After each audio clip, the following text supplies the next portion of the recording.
Hello YouTube, welcome back. Today we're going to go through this idea of eating more to lose body fat, okay?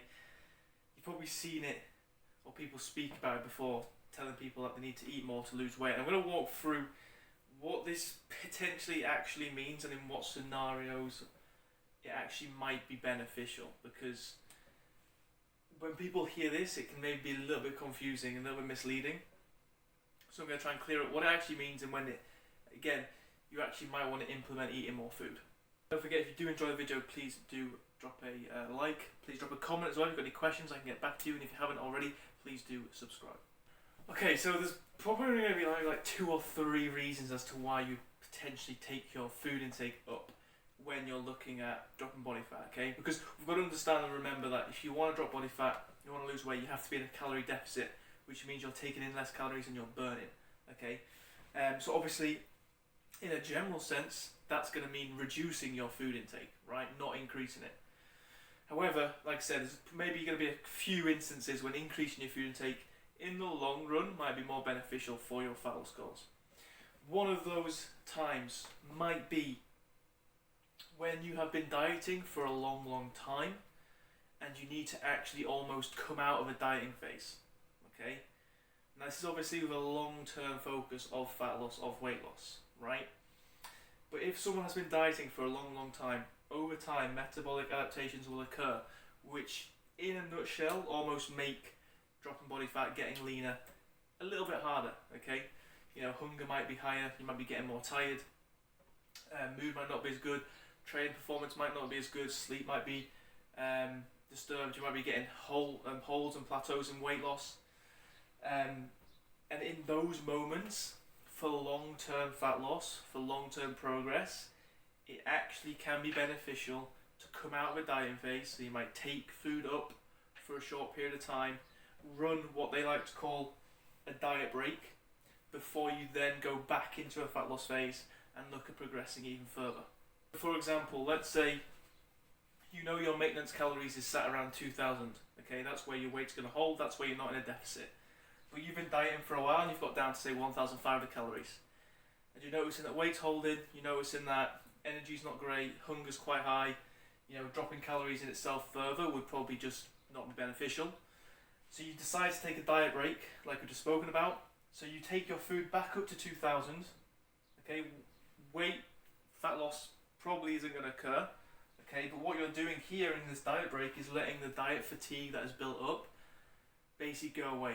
Okay, you're giving your time body to relax, de-stress, before you then go back into a fat loss phase where you'll almost kickstart the process again. So in this sense, when people are talking about increasing food intake to help drop body fat, you've got to think of it with a much long-term process in mind. It's not just, I'm going to take food up and that's going to help me directly drop body fat. Sometimes in this scenario where you have been dieting for a while, a lot of diet fatigue, stress has built up. Sometimes if you do take food up a little bit, you can get a drop in weight. That's more to do with a relief in stress and then reduction in water weight and stuff like that. It's not necessarily actually fat loss. But this idea of a diet break is more for a long-term fat loss objective. Second reason why taking calories up might actually be more beneficial for you in terms of fat loss might be because of adherence, okay? Now, when I say take calories up, again, remember, we're still talking about being within a calorie deficit, okay? If you come out of a calorie deficit, you're not going to drop body fat. So we still need to be within a calorie deficit. But one issue a lot of people might have is that they're trying to be so restrictive on calories, drop them so low, that they're actually struggling to adhere to that amount of calories, okay? So you might find people saying, you know, I can't lose weight on 1,300 calories. But in reality, they're finding sticking to 1,300 so difficult that they might be snacking or picking at food here or there. They might be going over that amount on weekends, okay? They're actually not sticking truly to 1,300 calories, okay? And therefore they have an adherence issue. Whereas if you go, hang on, how about we just take calories up a little bit? How about we sit at 1,600 calories, but maybe we expend a bit more calories through more training, more exercise, and therefore the deficit's going to be, you know, similar or the same, but you're actually eating more food. That might allow them to actually adhere to that size deficit a bit better and therefore see better results, okay? Because they're being more consistent with it, right? So that increase in food intake has actually just helped adherence, helped them stick to that size deficit. And it's not that an increase in food has directly caused a weight loss / fat loss response, it's just that it's helping adherence. And then thirdly, a reason why increase in food intake might actually help is that it might actually result in increased expenditure, okay?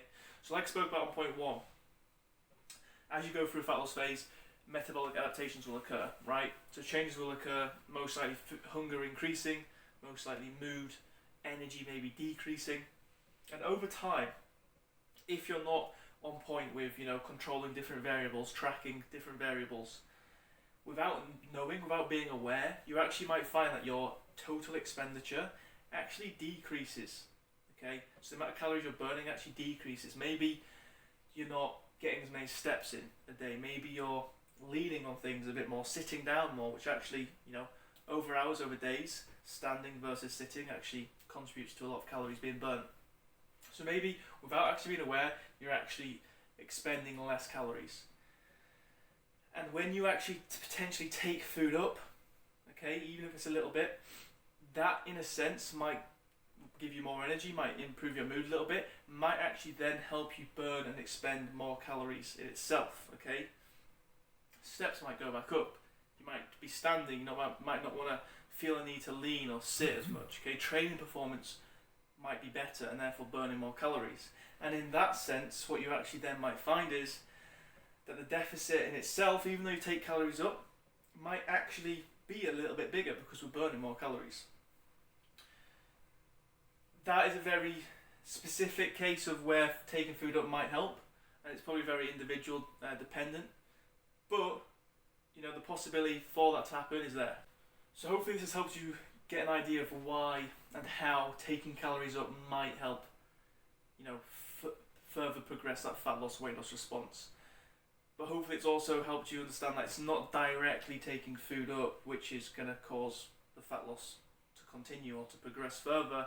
It's more that other things are happening, whether that's better adherence, whether that's using a diet break, whether that's it actually having a knock-on effect of increased expenditure. There's going to be other things that are happening which is basically essentially affecting the size of the deficit, and that's how it's going to potentially contribute to further fat loss. Any questions on this, do let me know. Once again, if you did enjoy the video, found it helpful, please do drop a like, and I'll catch you on the next one. Take care.